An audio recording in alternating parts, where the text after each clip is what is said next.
buenas noches. Estamos en el despacho de Pedro Beltrán, desde donde hoy vamos a abordar una cuestión de extrema actualidad. Les hablamos del conflicto entre Israel y Palestina.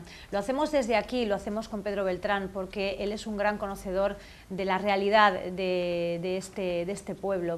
Y además de este conflicto, él ha visitado muchísimas veces Israel, y además este despacho se encuentra fuertemente vinculado tanto a Israel como a Palestina, porque el vicepresidente de la Asociación Europea de Abogados, en cuya sede nos encontramos, es israelita, casado con la presidenta del Tribunal Supremo de Israel, y además el coordinador de los países árabes de esta asociación es palestino, ambos abogados de gran prestigio. Por tanto, hemos pensado que era el lugar idóneo para abordar la problemática que se vive allí en este momento, y lo vamos a hacer. Vamos a comenzar hablando con Ángela Aquiles, del despacho de Pedro Beltrán. Ángela, ¿qué tal? Buenas noches. Buenas noches, Mabel. Bien, pues a mí me gustaría empezar haciendo un apunte histórico para que se sitúen nuestros telespectadores, hablando un poco de cuándo se crea Israel, cómo nace. De acuerdo. Israel es la tierra prometida por Dios a Moisés hace 4.500 años.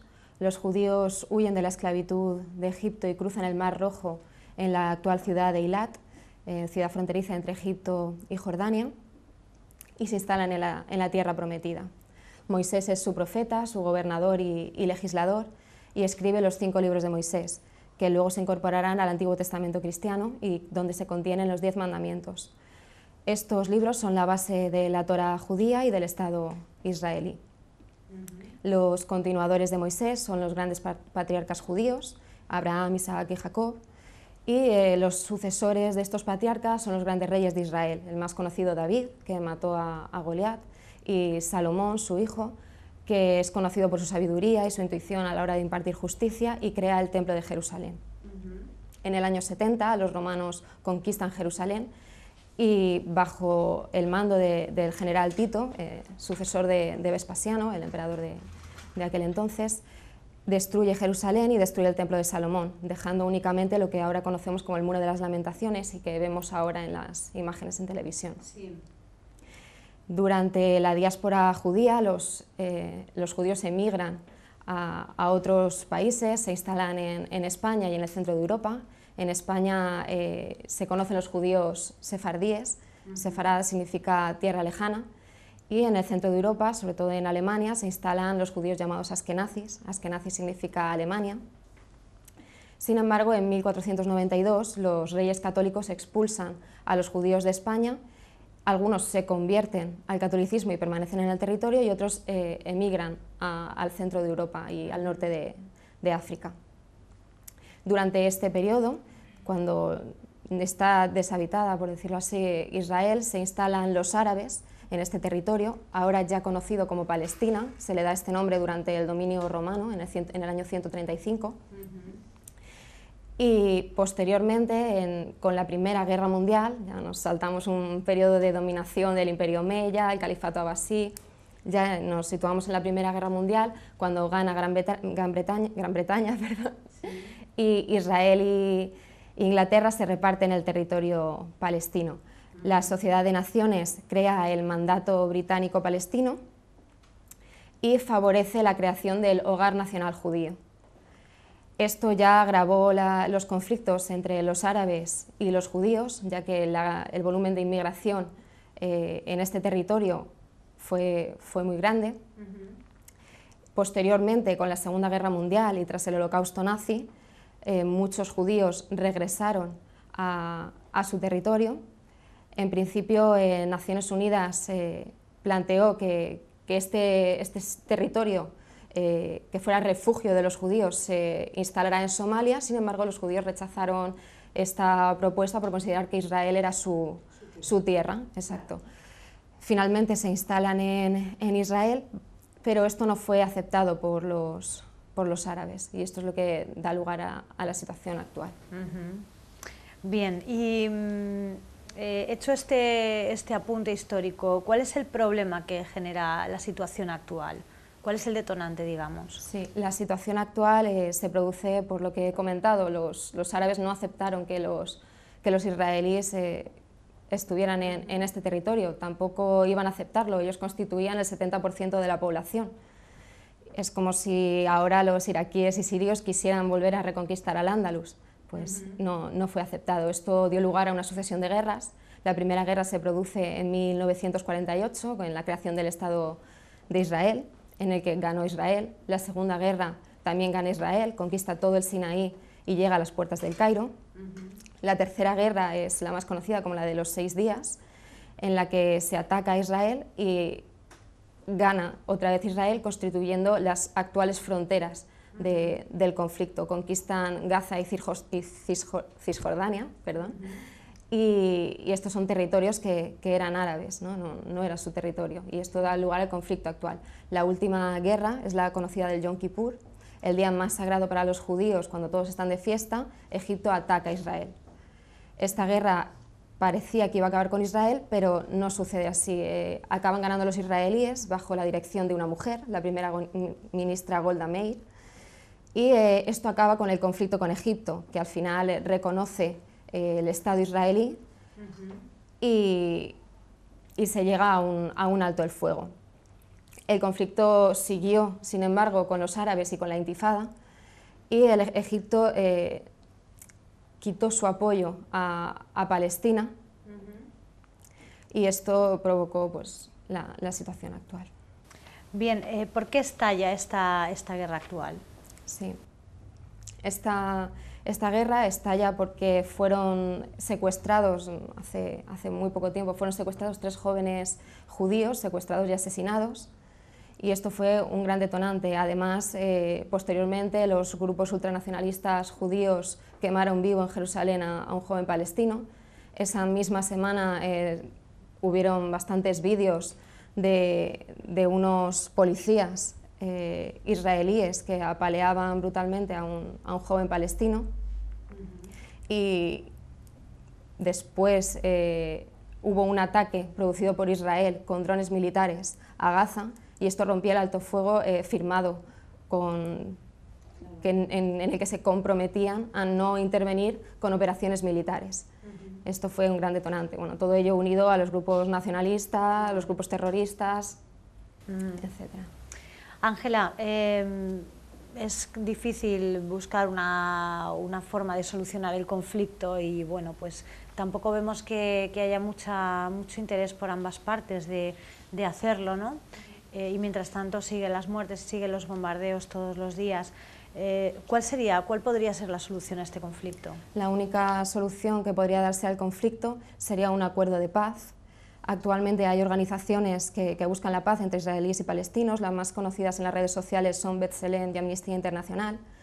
Sin embargo, este acuerdo de paz es complicado. Los territorios de Gaza y Cisjordania formarían parte del Estado palestino, y Jerusalén sería la capital compartida por Palestina y por Israel. Esto es complicado, ya que el gobierno israelí instaló colonias en territorios ocupados por los árabes, rompiendo el pacto de unidad firmado en abril, y sería muy difícil desarticular ahora estas colonias. Además, es una guerra que ya viene de tiempos tan remotos que claro. Sí, ese odio se ha transmitido de generación en generación, que ahora es muy complicado. Sin embargo, como he comentado, hay grupos que buscan esa paz.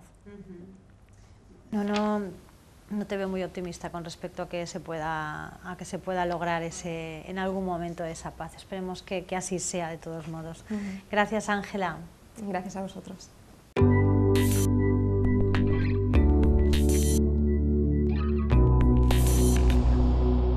Pues estamos ya con Pedro Beltrán, presidente de la Asociación Europea de Abogados, hoy rodeados de simbología, de música, de libros, todos relacionados con esta parte del mundo que conoces tan bien, Pedro. Explícanos un poquito qué nos has puesto hoy por aquí para ilustrar estas entrevistas.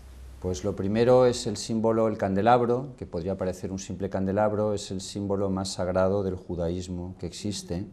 Ese candelabro significa las llamas que vio Moisés, la famosa zarza encendida, y a la vez significa la iluminación de Dios que es el Dios, recordemos, para todos, para los cristianos, para los musulmanes y para los judíos, que esto generalmente se olvida, porque Moisés es profeta para las tres religiones. La simbología que hay aquí está fundamentalmente relacionada con Moisés. Está la Torá, esta es la Torá judía, que es el libro sagrado para los judíos, pero que a la vez está dentro del Antiguo Testamento cristiano y a la vez también es sagrado para los musulmanes. Tenemos el libro más sagrado para los musulmanes, el Corán. Tenemos la famosísima estrella de David, tan conocida por las películas porque los nazis obligaban a llevarla a los judíos. Los 5 libros de Moisés, que forman la base esencial de la religión judía y de la religión cristiana. La Tanaj, que son las sagradas escrituras judías, pero que a su vez están incorporadas íntegras, este libro está íntegro en lo que es el Antiguo Testamento cristiano. Cuando la Biblia, que conocemos todos, pues la Biblia tiene una parte muy importante, el 75% o el 85% es una parte judía, eso se olvida. Es decir, estos mismos libros que están aquí, aunque se llame Torá, está dentro de la Biblia cristiana. El Corán también, el Corán se basa en lo mismo, es como la última versión actualizada, porque es del siglo VII después de Cristo. Y luego hay una simbología operística, porque el tema ha sido tratado genialmente por Schoenberg en una ópera, Moisés y Aarón. Aarón es el hermano de Moisés, ópera además escrita en Barcelona, y que dio lugar al nacimiento de una hija de Schoenberg en la propia Barcelona, Nuria, en 1932, y una ópera de Rossini de Moisés. Este es el resumen de la simbología que tenemos aquí. Muy bien, pues dicho esto, Pedro, ¿qué opinas de la situación en la que se encuentra en este momento el conflicto? Parece que no tiene una solución a corto plazo, cada vez se recrudecen más los ataques, cada día esos ataques son más violentos, dejan más víctimas y además con unos objetivos absolutamente fuera de lo que pueden ser objetivos militares. Se está atacando centros protegidos, se está atacando colegios, se está atacando a jóvenes que juegan en playas, en fin, es una guerra sin reglas, parece ser, en la que todo vale. ¿Y cuándo han valido las reglas en las guerras, Anabel? Esa visión, con todos los respetos, me parece totalmente pro-palestina. Me permito debatir contigo porque esa visión da lugar, con todos los respetos para tu postura, que el respeto plenamente, a una gran desinformación que están haciendo los medios de comunicación, en mi modesta opinión, que por supuesto puede haber otras. Vamos a ver, en cualquier guerra mueren civiles. Recordemos que en la guerra mundial murieron más de 55 millones de personas, entre ellos 6 millones de judíos, que por supuesto no habían hecho nada y los masacraban en los campos de gas. Si hay un ataque, lógicamente mueren palestinos, pero es que también los palestinos están tirando los misiles indiscriminadamente, ¿o no? Quiero decir, ellos también, lo que ocurre es que tienen menos medios, evidentemente. Completamente de acuerdo, puede haber un error de cálculo, pero tantos errores de cálculo hacen pensar que se está atacando objetivos voluntariamente, se está haciendo así porque se quiere hacer así, objetivos que no son para nada objetivos militares. Y los palestinos, cuando tiran los misiles dentro de su territorio hacia Israel, cuando atacan el aeropuerto de Tel Aviv, cuando atacan Tel Aviv, cuando atacan Haifa, ¿están yendo a objetivos militares o están yendo a objetivos civiles? Están yendo a donde cae la bomba. El tema es tremendamente serio y se está frivolizando, en mi opinión, de una forma extrema, porque aquí lo esencial que se olvida es que Egipto tiene cerrada la frontera con Gaza y eso no se dice. Solo se dice Israel, el bloqueo de Israel, pero vamos a ver, Egipto es un país árabe, Egipto está al sur, Egipto, de hecho, Gaza era parte de Egipto, no lo quieren y han cerrado la frontera. ¿Qué se dedican los palestinos? A hacer túneles con Egipto y con Israel, para desde ahí entrar y atacar. ¿Debemos tolerar eso? ¿Se tiene que tolerar eso? No, nosotros toleraríamos que los argelinos, no tenemos ninguna frontera, evidentemente terrestre, con un país árabe, pero nos hicieran túneles y tiraran bombas. ¿Cómo actuaría España en ese sentido? Supuesto, claro. Es decir, la hipocresía de la información que se está dando parte de esa base. Primero, y fundamental, insisto, que Egipto también tiene cerrada la frontera y por tanto no se hable de bloqueo israelita. ¿Por qué hablamos siempre del bloqueo de Gaza por Israel? ¿Y por qué no hablamos del bloqueo por parte de Egipto? El problema es gravísimo, porque si se le da la independencia total a Palestina y se permite que se puedan autogobernar, cosa que no quiere nadie, los egipcios no lo quieren tampoco, ¿eso sabes quién lo quiere únicamente? Irán y Siria. E Irán está a punto de fabricar la bomba nuclear si no la tiene ya.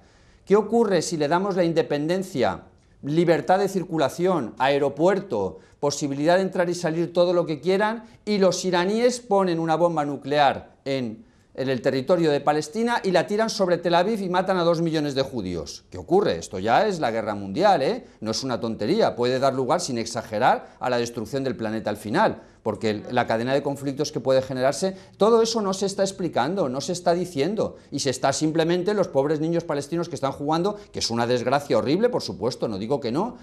Hay desproporción de medios, cierto. Ahora, ¿por qué hay desproporción de medios? Porque Israel es un Estado que se ha desarrollado de gente muy trabajadora, muy organizada, con excelentes políticos, una democracia, no lo olvidemos, y lo otro son personas desorganizadas, con todos los respetos, muy vagas, que se casan con niñas de 8 años, que tienen un régimen absolutamente intolerante con respecto a las mujeres, y claro, la diferencia es abismal entre una zona y otra, y yo tengo amigos palestinos. Aquí tengo libros de nuestro coordinador de los países árabes, Raja Sejadeh, de la Junta Directiva, que ha ganado el premio Orwell de Literatura, y es una persona excelente, muy bien posicionada a nivel mundial, pero claro, vamos a ver, hay un fanatismo musulmán extremo.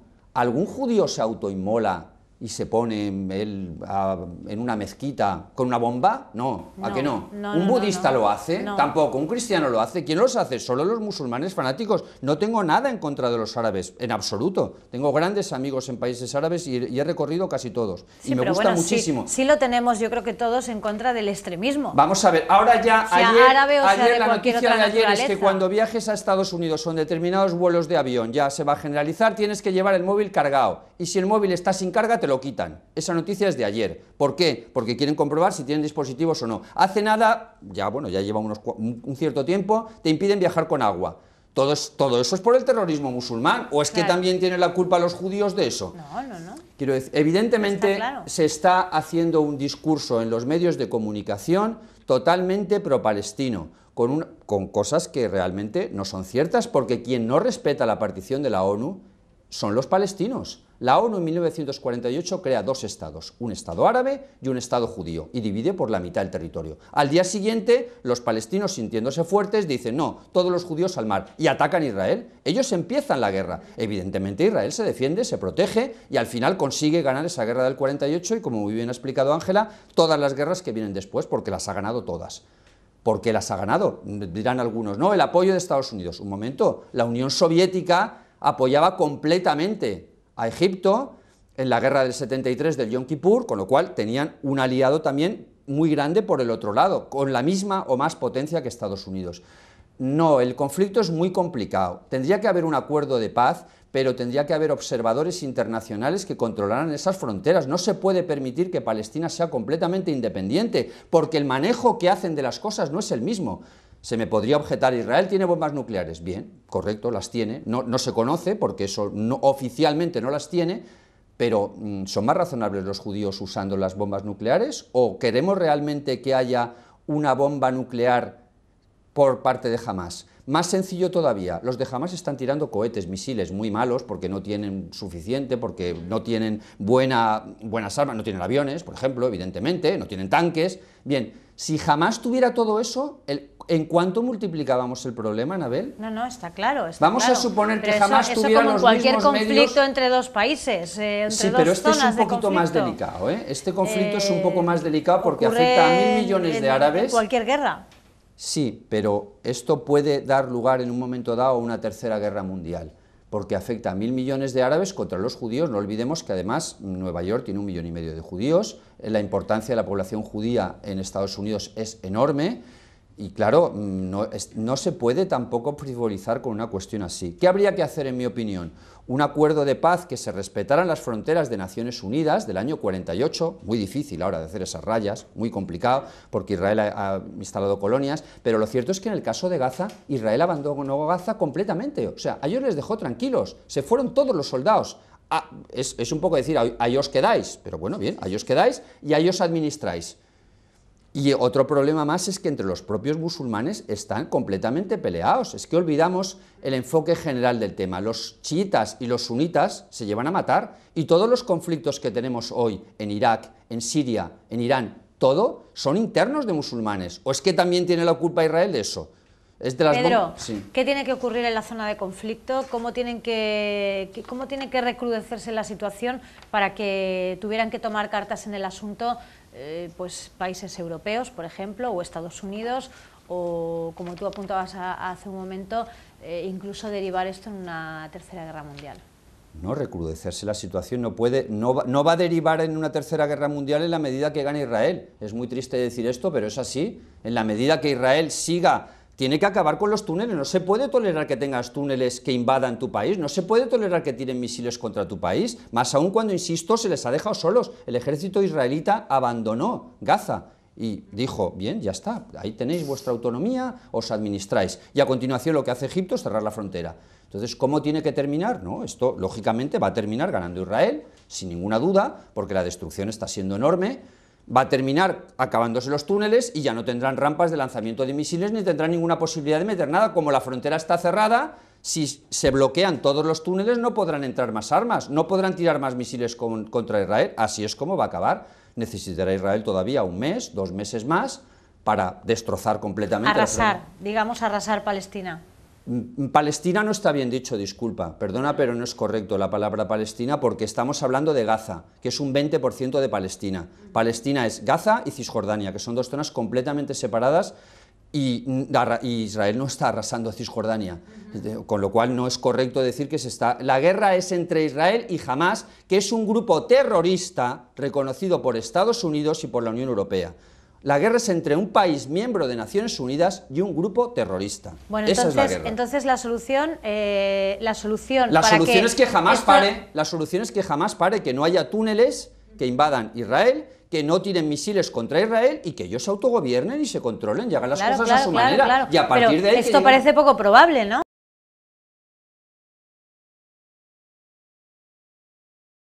Y de todo, y la falta de ayuda de Egipto es que recordemos que los egipcios no apoyan a los palestinos, como ha dicho antes mi compañera Ángela. Entonces, insisto, la solución es arrasar militar. Gaza militarmente, sí, claro, para que se acabe este conflicto. Yo no digo arrasar toda Gaza, digo acabar con los túneles y las rampas de lanzamiento de misiles e impedir que haya posibilidad alguna de que se puedan tirar más misiles contra Israel y pueda ocurrir lo que pasó hace unos días, que se tuvo que cerrar el aeropuerto de Tel Aviv. No se puede tolerar eso, ¿por qué? ¿En España lo toleraríamos? Fíjate lo que hizo Aznar por el islote aquel de Perejil. Hombre, tú dices que en una guerra todo vale. Y atacar un punto estratégico de un país como lo es un aeropuerto, pues entraría dentro de... Perfecto, entonces el otro país tiene derecho a defenderse. Leyes muy bien. De la guerra. Jamás ataca el aeropuerto de Tel Aviv. Son estúpidos. Pero es una guerra, es una guerra. Bien, correcto, pero es una guerra, pero es que en las guerras siempre hay ganadores y perdedores. Todas las guerras han acabado así. Pero en este momento se está librando todavía. No sabemos quién va a ser, aunque podamos intuirlo, pero no sabemos quién va a ser el ganador y quién el perdedor. No, creo que lo sabemos perfectamente quién va a ser el ganador y quién va a ser el perdedor. Es imposible que pueda ganar jamás si no tiene el apoyo de ningún país árabe, si las fronteras están bloqueadas completamente, si no tienen aviones, no tienen tanques, solo tienen misiles. En el momento que prevalece un conflicto en una zona, quiere decir que todavía no hay un ganador. Porque en el momento que hay un ganador, se acaba el conflicto. Claro, pero las guerras llevan su tiempo y, lógicamente, esta yo creo que le quedarán 1 o 2 meses más, 3 máximo, y cada vez que sigan tirando más misiles y sigan haciendo el idiota de esa manera, pues lo único que van a hacer es que les van a arrasar más.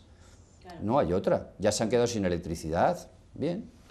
Bueno, se nos ha acabado el tiempo, Pedro, sé que contigo podríamos estar hablando de esta cuestión... Unas cuantas horas.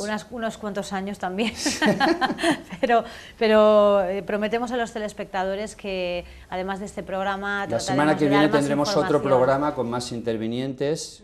Vamos a hacer 3 programas sobre esta materia. La semana que viene 1 y la siguiente hablaremos de la relación de Israel y España y los sefarditas, o sea que vamos a tener 3 programas relacionados. Perfecto, muy bien, pues muchísimas gracias, Pedro. Gracias a ti por venir.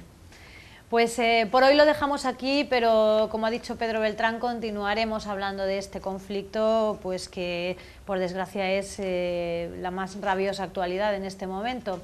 Nos vamos, les dejamos, pero nos vemos pronto. Hasta pronto.